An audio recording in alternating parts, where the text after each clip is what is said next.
Alright, before I make this video,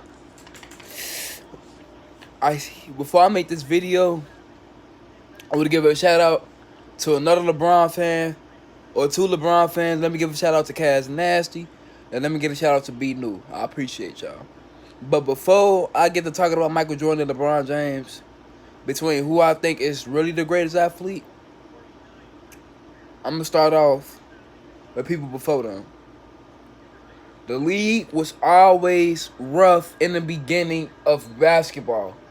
Basketball was invented in the 1800s. It was played like rugby for almost 50 years, and it calmed down. So just in case somebody always say the league got softer, it got about 30 times to 50 times softer over time. So without further ado, let me just start off with this. When you go back into Michael Jordan's career, he came into the league in 1984. You know, he came in there with a killer mentality, like everybody say.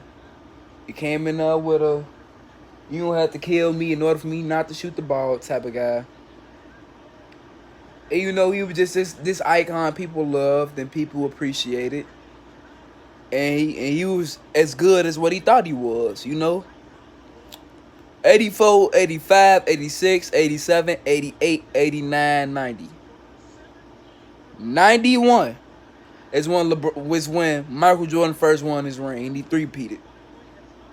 He beat the Lakers, who had an injured James Worthy, who was a great scorer, great defender. He had an old out there prime Magic Johnson going against him. And Kareem already retired. So with them three out, he left with a sorry-ass Lakers team. It took him 7 years to beat a sorry-ass Lakers team.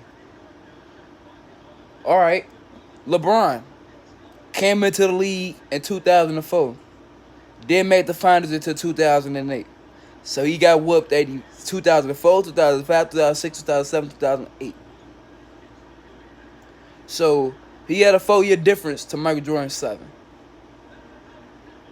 But when he got swept by the Spurs, people just started thinking LeBron was weak. You know? Not to mention he beat the Pistons. This is the same team that beat Kobe and Shaq and swept them. He came out the next gens and did them the same way. But he didn't win that ring. From 2008 to 2009 to 10, it's probably one of the Kobe era. To LeBron in 2011, or whatever fuck year he joined the Heats, he came and went against Dirk Nowitzki. Was another sorry-ass game by LeBron, you know. I don't understand why he lost. I don't understand why he didn't play harder. I don't understand why he choked. Michael Jordan, in his second game, he went against the Portland Trail Blazers in '92, who had nothing but Clyde Drexler and Kevin Duckworth and Terry Porter and Jerome Kersey. Them niggas was ass. Okay? Them niggas was ass.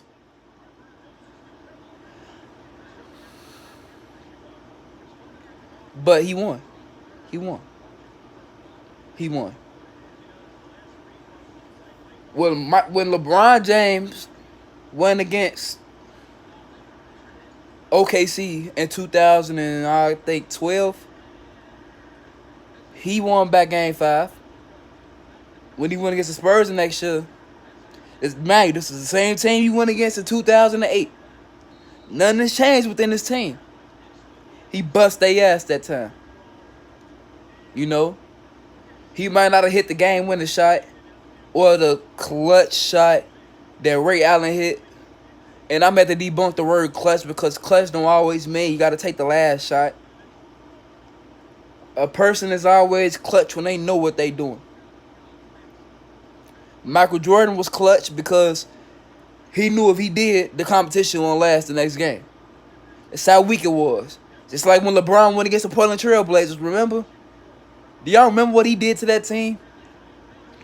Do y'all remember what LeBron did before the 2018 to 17 finals? He made these teams look ass, and one because he was clutch. It's because he was ass. Think about it. If you want to say clutch, if you want to talk about clutch, there's no other clutch shot in history than Ray Allen's clutch shot against the Spurs, which really put a name to the word clutch. Because people always think Michael Jordan was clutch. Oh, Michael Jordan, he was clutch. He took the last shot. You know, he wasn't no chicken. There wasn't no handshaking. It was all Michael Jordan. Hell yeah, it was all fucking Mike. Why? It's because Mike's team was better than every other team. And Mike was probably the best person that ever played the game at that time. It's like LeBron was. LeBron didn't have... Look, LeBron never had the second person playing with him, bro. At the time when Michael Jordan was played, he was the best in the league. And then who else was the best in the league after him? Scottie Pippen. Nigga 6'8" with a 7'3" wingspan. Ain't nobody getting past that. Come on. Scottie Pippen was the second best player in the league when he played with Michael Jordan.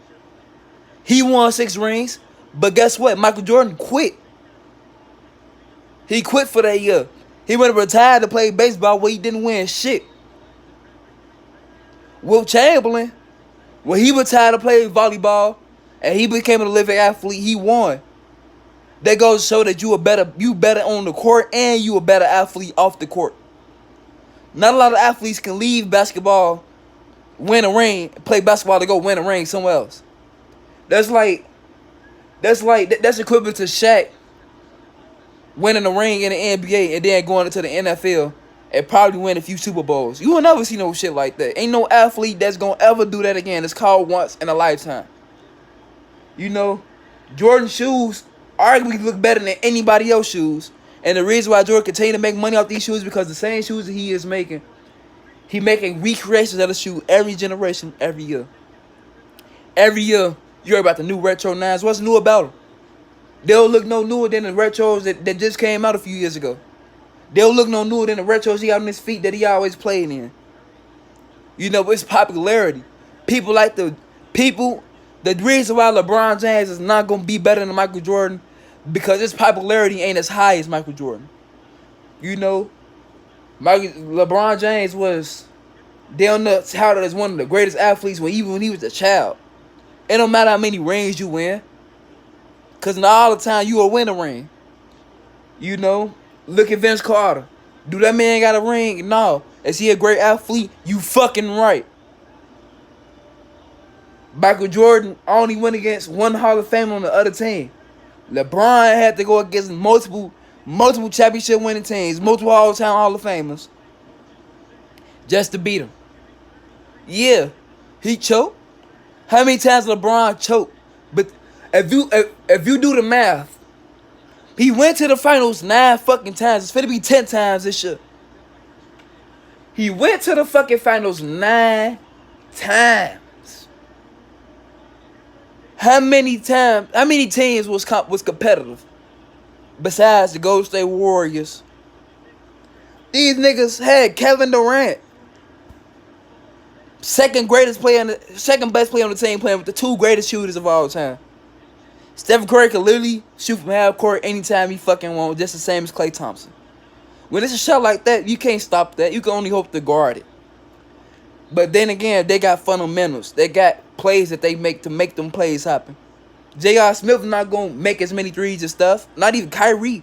Kyrie not even going to make his threes as Klay Thompson. LeBron had to go through hell and back to beat their ass. When they went 73-9. When they put an end to that Michael Jordan 72-9 shit. They went 24 times undefeated. So you mean to tell me that even beating the team and coming back 3-1 ain't good enough to be a GOAT?